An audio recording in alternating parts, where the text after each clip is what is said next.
नमस्कार बच्चों, कैसे हो आप सभी लोग। चलिए, तो आज टीचर आपको और एक अमेजिंग असाइनमेंट लेकर आई है। और आज का अमेजिंग असाइनमेंट किस पर है? हमारे व्याकरण पर। व्याकरण जो आपने सीखा है, कौन सा व्याकरण है? सर्वनाम। सर्वनाम तो आप सभी ने संज्ञा पढ़ा है ना। तो संज्ञा के बाद हम पढ़ते हैं सर्वनाम।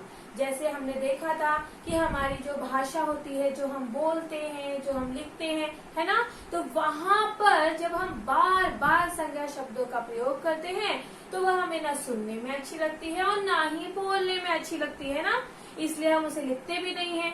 तो यहाँ पर हमारे व्याकरण में जो भाषा को सुंदर बनाने के लिए, ठीक है, जब हम बोलते हैं, हम सुनते हैं, तो ये हमें सुनने के लिए अच्छा लगे, इसलिए सर्वनाम शब्दों का प्रयोग किया जाता है ना। जैसे श्याम खाता है, श्याम घूमने जाता है, श्याम पढ़ाई करता है। ऐसे बार बार श्याम बोलने की जरूरत नहीं है, तो हम उसे क्या कह सकते हैं? श्याम पढ़ाई करता है, वह घूमने जाता है, उसे खेलना पसंद है ना। तो हमने श्याम के जगह पर कौन से शब्दों का प्रयोग किया?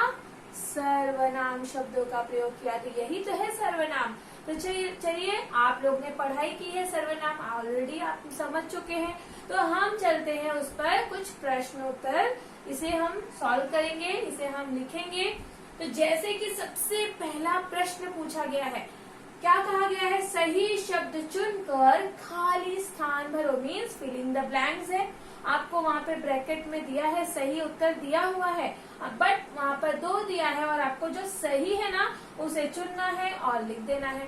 तो सबसे नंबर 1 हम पढ़ते हैं। देखो क क्या लिखा है? नामों की जगह आने वाले शब्दों को डैश कहते हैं। क्या कहते हैं? रिक्त स्थान में वहाँ पर हमें सही उत्तर देना है। विकल्प दिया गया है, संज्ञा कहते हैं या सर्वनाम। तो अभी तो हमने जाना कि नामों की जगह मतलब जो संज्ञा शब्द है ना, तो संज्ञा की जगह आने वाले शब्दों को हम क्या कहते हैं? क्या कहते हैं बच्चों? सर्वनाम कहते हैं। तो आपको क्या करना है? ये जो खाली जगह है यहाँ पर आपको लिख देना है सर्वनाम। हो गया हमारा आंसर, ठीक है। और ये लिखने के बाद आपको ऐसे लाइन खींचना बहुत जरूरी है। फिर हमारा नेक्स्ट आता है दूसरा ख। ख में क्या लिखा है? वह का बहुवचन। वह का बहुवचन फिर एक स्थान होता है। अब क्या होता है? चलो देखते हैं विकल्प क्या है। वे, ये क्या होता है? पता है ना आपको सही उत्तर? हाँ, एकदम सही है। वह का बहुवचन है वे, है ना। तो हमें यहाँ पर ये वे को लाना है यहाँ पर, क्योंकि इसका सही स्थान ये है। और फिर क्या करना है? इस तरह से लाइन खींचना है, ठीक है। अब हम चलते हैं हमारे तीसरे प्रश्न पर। ग सर्वनाम शब्द स्त्रीलिंग व पुल्लिंग दोनों में रिक्त स्थान होते हैं।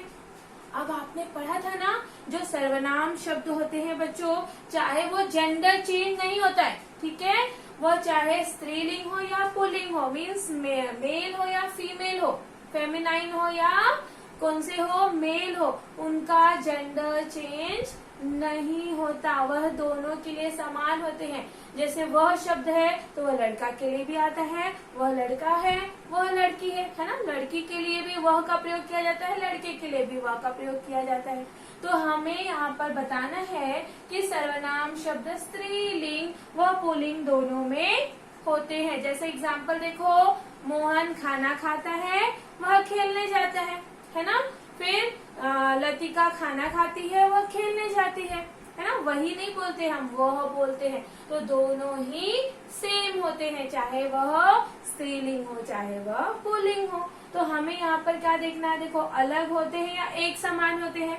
तो एक समान होते हैं। हमारा सही उत्तर क्या है? एक समान। एक समान मतलब एक ही जैसा, वो बदलते नहीं हैं। वो लड़के के लिए भी सेम होते हैं और लड़की के लिए भी समान होते हैं, ठीक है। अब हम हम चलते हैं हमारा आखिरी प्रश्न। आखिरी प्रश्न क्या है बच्चों? इनका एक वचन डैश होता है। इनका एक वचन क्या होता है? उसका या इसका? क्या होता है? सही जवाब है इसका। क्या है? का। तो टीचर ने जैसे अभी आपको बताया वैसे ही आपको भी अपने सुंदर सुंदर अक्षरों में पढ़ते हुए लिख देना है और आपका ये अमेजिंग असाइनमेंट जो है वो पूरा हुआ। तो आप इसे पूरा करें, अपने मम्मा पापा से साइन लें, फिर वहां पे अपने टीचर को भेजें। ओके, सो धन्यवाद, बाय बाय।